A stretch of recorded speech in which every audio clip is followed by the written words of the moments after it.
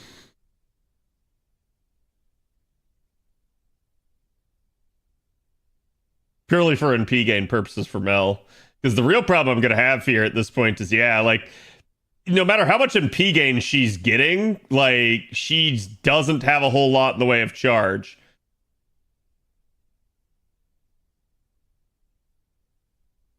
He's not gonna. Okay, he did kill him. Thank God.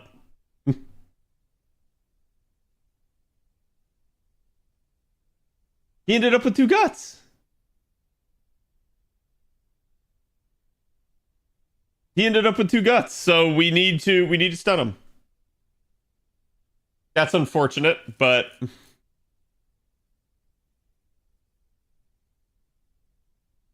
yes, because he had burn on him. What?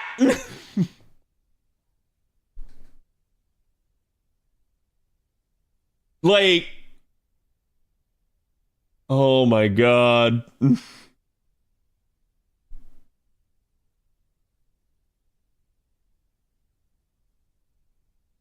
That's gonna be spicy.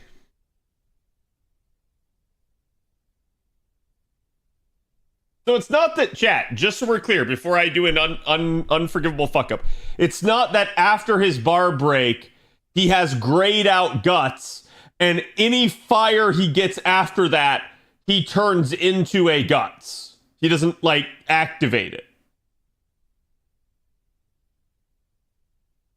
No. Okay. Just being clear. Because, like, that definitely only at bar pop. Okay. I was gonna say that definitely matters if that's the case. Why does he have fire on himself? Like, I haven't inflicted fire on him.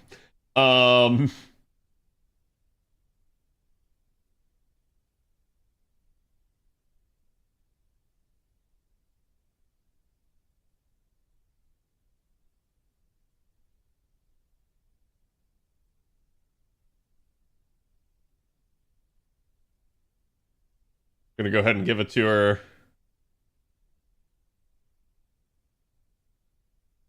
Move 1 buff for all enemies.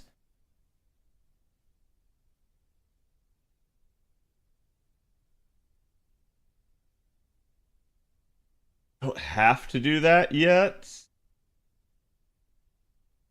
So we'll see, because I don't think he's going to kill a Manjaro.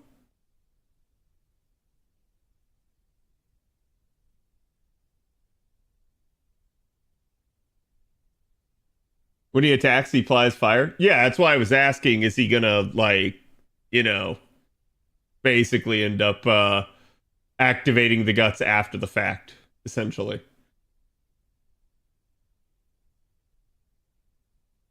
History NP last. I should be fine, he's MP sealed. But he can't MP. I'm literally saving it for when he's not sealed.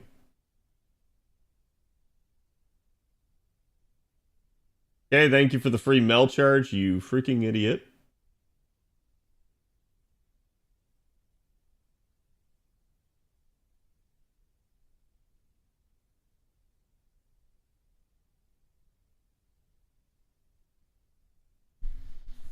All right, send it. So that's 3 now, right? No!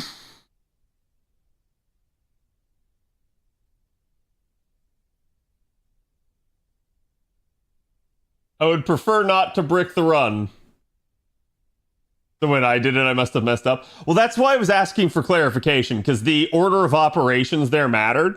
And I was like, man, like, it really depends on... Oh, wow. Wow. She almost got weight roomed right there. It's a good thing we didn't do, like... Well, no, actually, we didn't have triple MP anyways.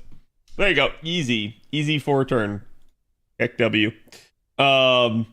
Match 6. Chat, how long's match 6 gonna take me?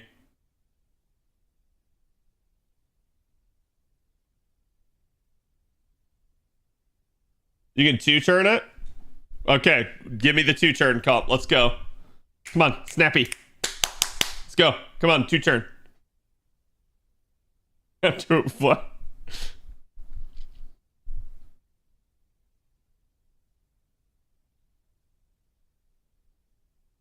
Very fast with gray. I mean, I have a gray, but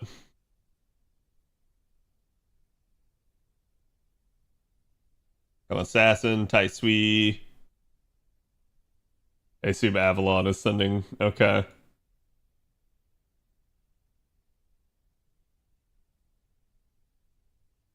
I can't do that, Avalon. Not unless you want to put your Chiome up. Make it comma plus switch support. Quick support. Yeah, sure. That I can do. Okay, so I mean, I don't have a star bomb, but that's stars per turn at least.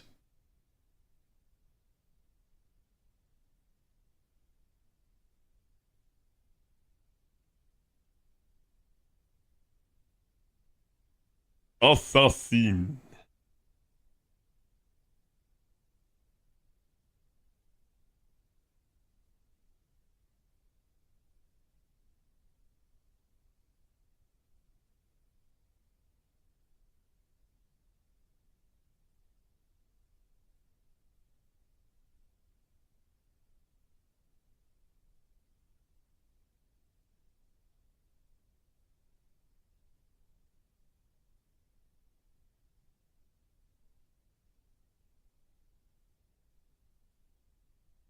Actually, yeah, let's make this the Skadoodle. Then give this an outrageous outrage. Oh, not event bonus. Target focus. Too much.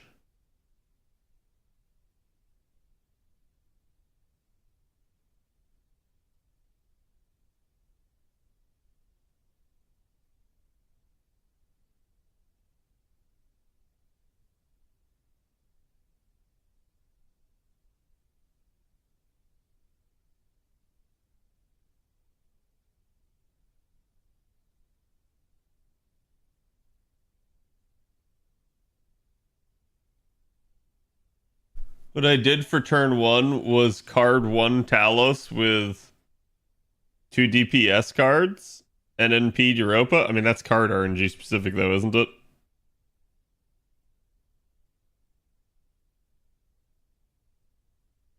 Rhinus. Where's my Rhinus? What's the CE on Reigns? I actually don't recognize that. Is there Bond C? Do I have Reigns at Bond 10 on NA? Ew. Or Bond C, but not dude. Listen, I'm literally just gonna mimic it for the purposes. Why did I? No. Bad fingers. No. Bad fingers! Oh my god! It refused to select the craft essence. I was like, God, I can't say that I've ever. Oh, it's arts card effectiveness. Okay, so that's kind of poo poo. I mean, I could swap. I could put the Tansi on her and then take Skadoodle's Bonsi. But I'm not sure if that would work. Basically do it like that, rotate the positions.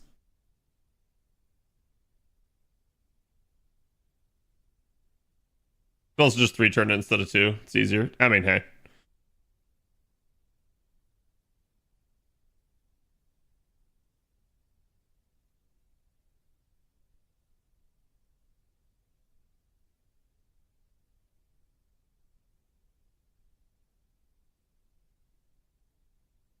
Is that Chiome's Bonsi that you put on? Oh no, that's one of the heroic traveling portrait things, isn't it? It's just experience. NE7, yeah.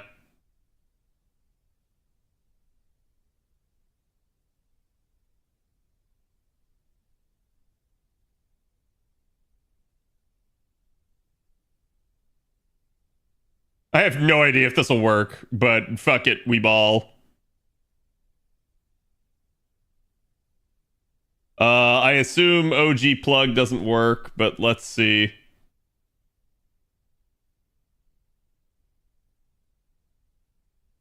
Talos has debuff immunity.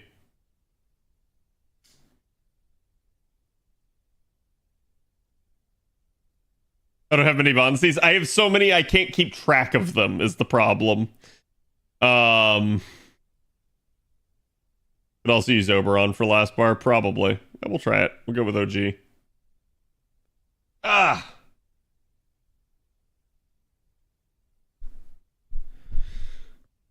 But in the sake of time and beating the timer here, let's try to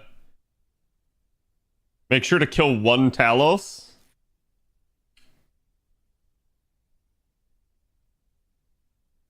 What do you mean? There are no Taloses.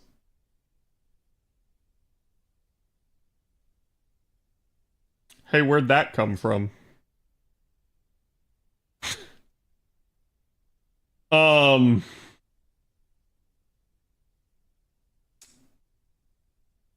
I don't have her Lord of Pin. God damn it. That is frying me this time around. I need to do this. And this. And this. And this. And this.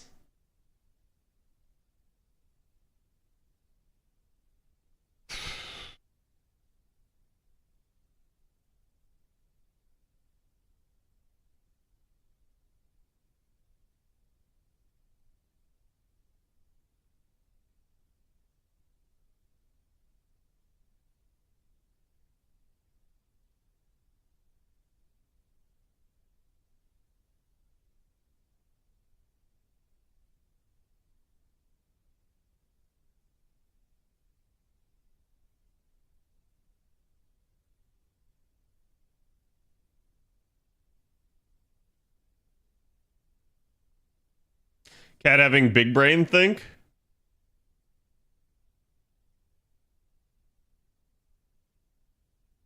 That's not enough. Huh?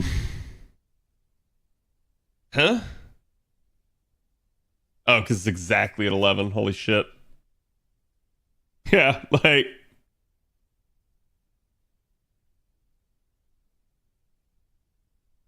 I mean, I can go ahead and plug out and get the other Scotty.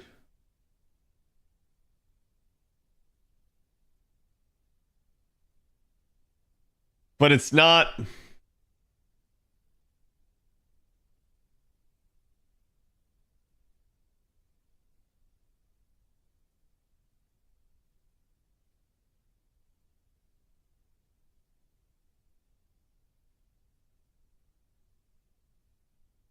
Problem is making the carding do enough damage here. That's the biggest issue.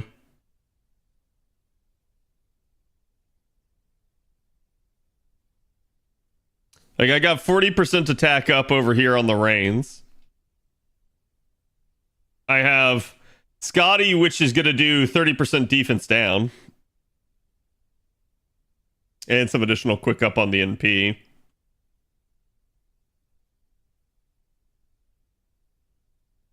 And I could also pop the Mystic Code. Yeah. I mean, plug attack alone won't be enough. Like, there's no way that plug attack is enough to handle just that. Because it lived with like 150k. So I'm thinking it's probably...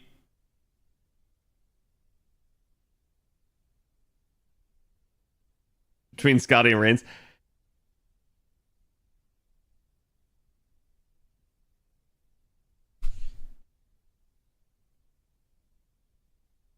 It's technically more damage.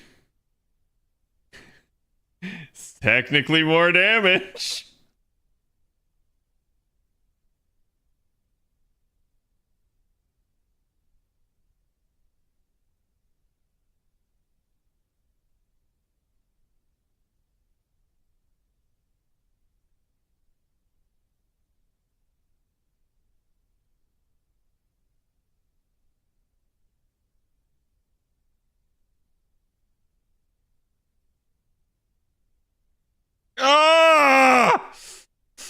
God!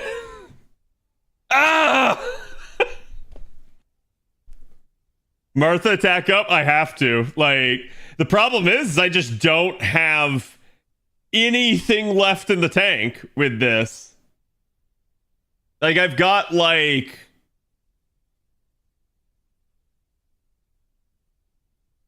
I've got 30% from Reigns if somebody doesn't die here. And Reigns the one that's gonna die.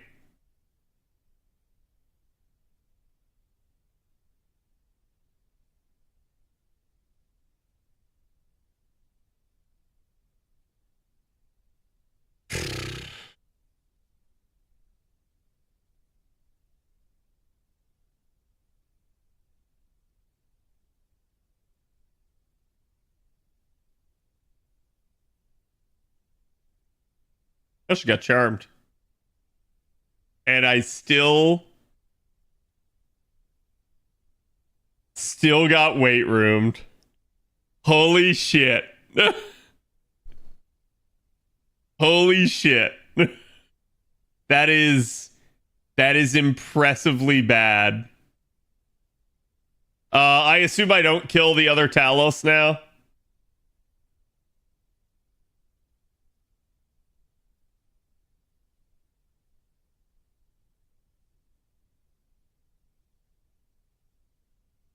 Focus Europa. Yeah, okay. Man. Yeah, now Reigns isn't taunted, so we're not getting any swaps.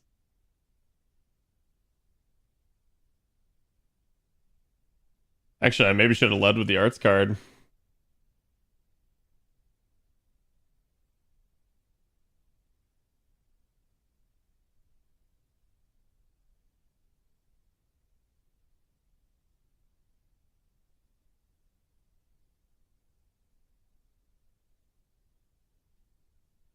The Invincible fucks me.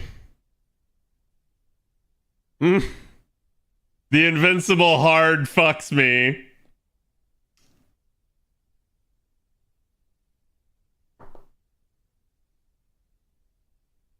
I think I have to stun her. Expected comedy to do more than that? I did too. Like, a lot of it's because, like, your comp is super synergistic and it's difficult to boost quick past a certain point.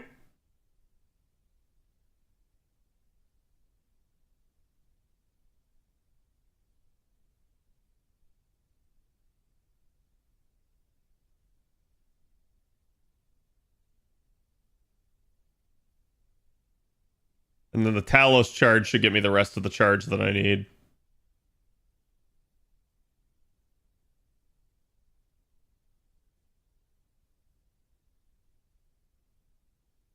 Quick only has so many passive things. Yeah. Well, it doesn't help either that the rotation here didn't work appropriately. Oh my god, 95%. Fuck you! Okay, there we go. We at least have it, but...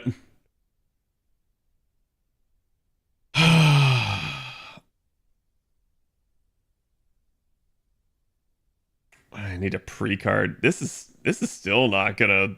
It's not gonna kill.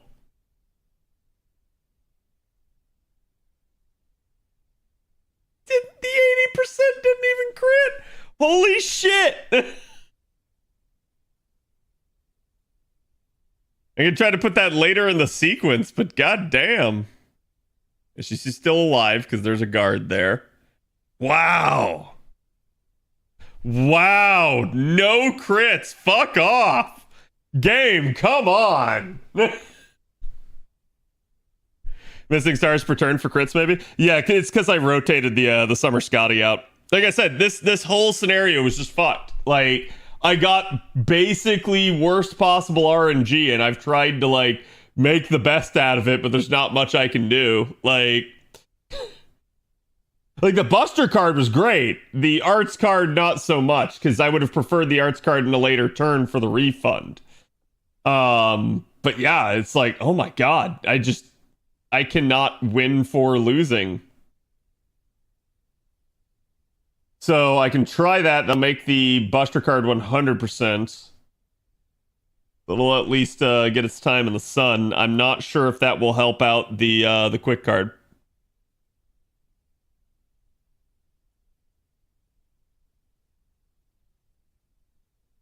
You'll adapt. I believe you can win. Oh, I can win. It's just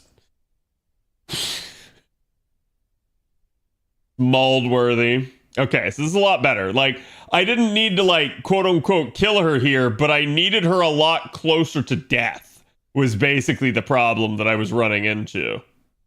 They can probably get another MP off here if Talos only takes one turn? What? Oh my god. Okay, once more into the breach. Come on, Kama. I believe in you.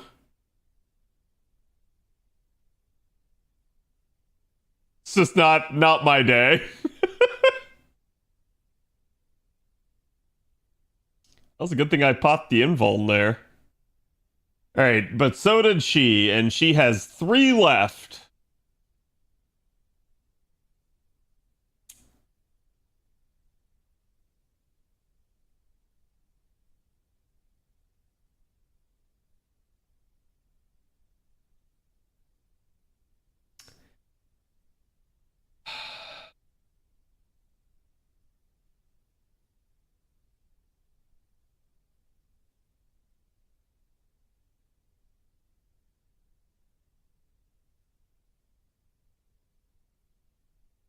In before she pops invuln again. In before she pops invuln again. You fucking whore! Ah!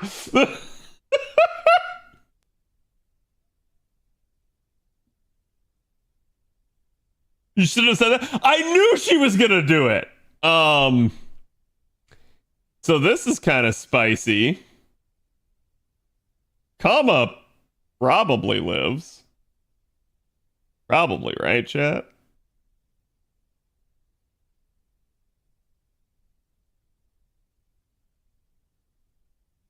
Because Reigns has a chain, but there's no way Reigns kills.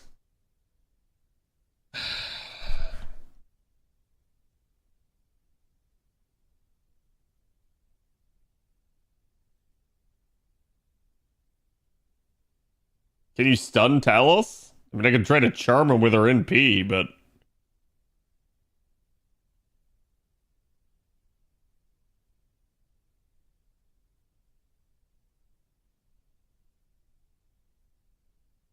We'll turn her hit invuln. It's hit invuln, but it's 3 hits. So you're only going to get a hit on her if you extra chain.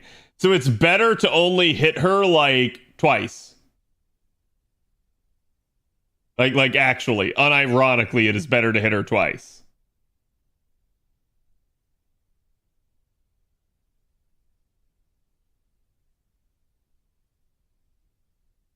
See how dirty Talos does me?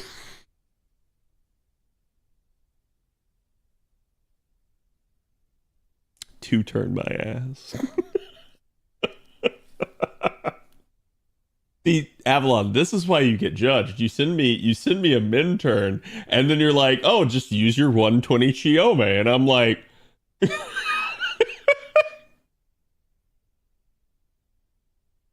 if they even get a singular action. Yep, bye-bye. I was really hoping that would, like, taunt glitch them, but that's a big no-no. Because my hair just does not want to lie down. I love these EQs. I enjoy the pain. I mean, this is an interesting little conundrum I find myself in. This is more challenging than the challenge itself. Is like when the challenge falls apart and you have to try to recover. I find that more interesting than any min turn, in all seriousness, because you have to think outside the box usually to get stuff like this to work. So we can try to charm Talos. I am really unsure that that's going to do anything. But the problem is, if I don't get a hit on Europa, I similarly run into the exact same problem.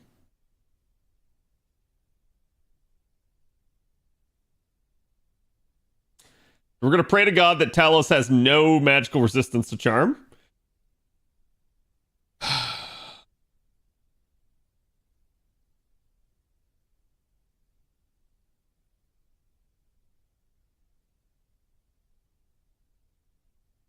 feel like this just has no chance of actually working.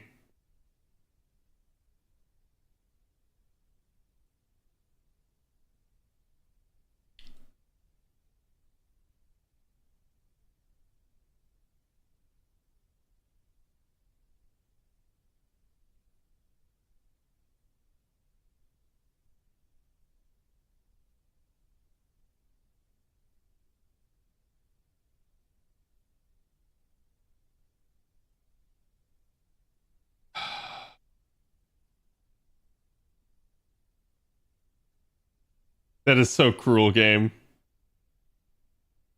That is so fucking cruel.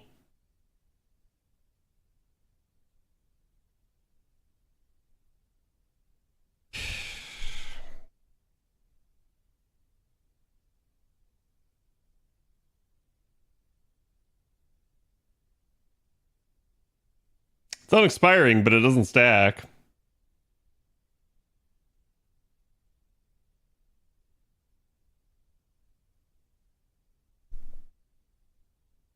What's wrong, Cad? I have no capability of dealing with this whatsoever.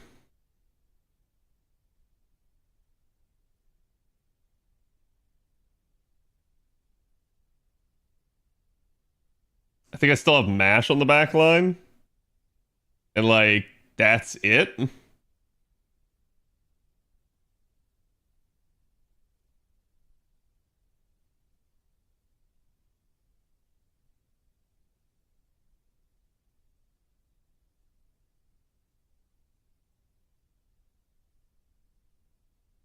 Pray for crits? The crits aren't going to do it. Till Talos and Europa can't MP?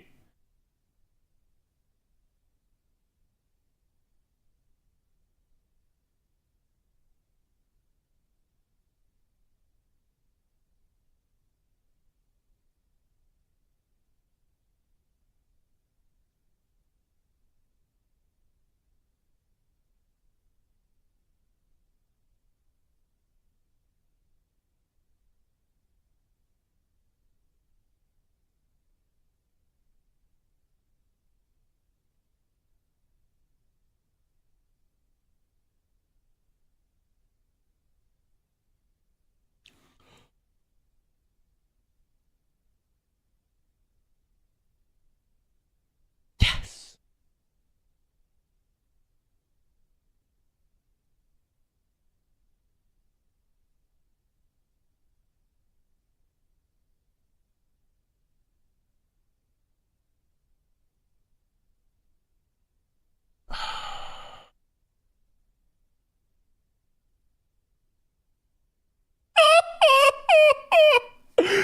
Oh my god, this is such a pile of bullshit!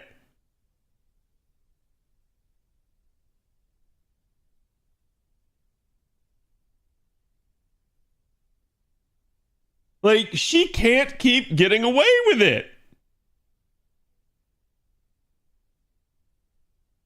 She fucking guarded it!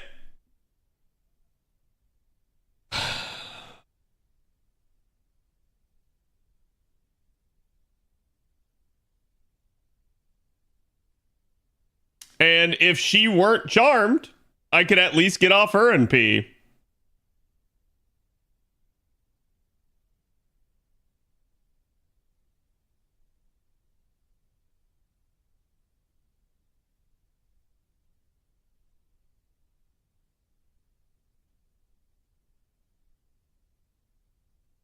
I hate this.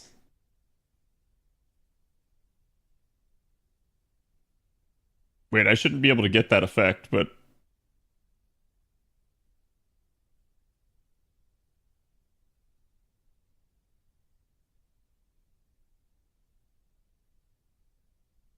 Charmer? I mean, that is an option. Depending on how she handles Well, Talus is going to get another action.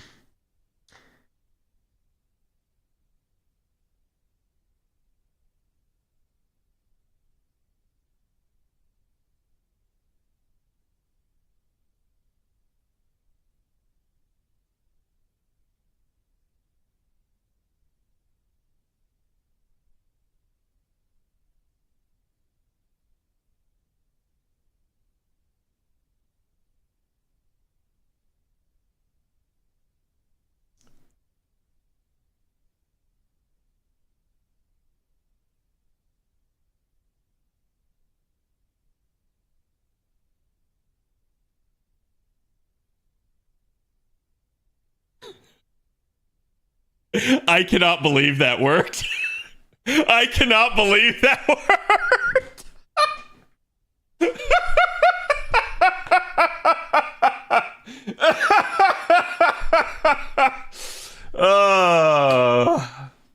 See, chat, sometimes you gotta know when to hold them.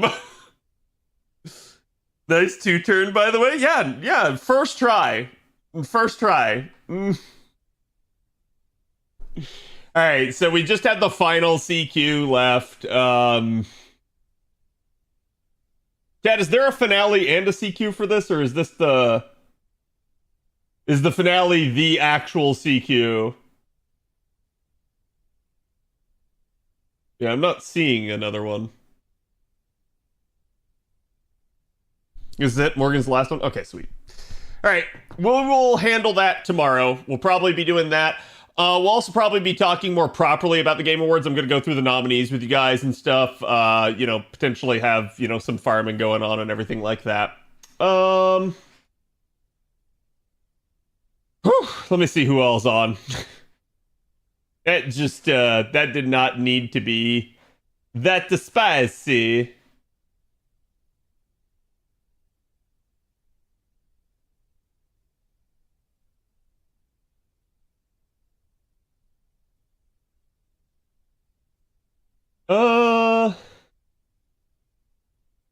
Oh, yo, I see Chaya on. I haven't gotten to raid Chaya. Actually, I don't know if I ever have raided Chaya. So let's send some love her way. She's doing some King Tut rolls.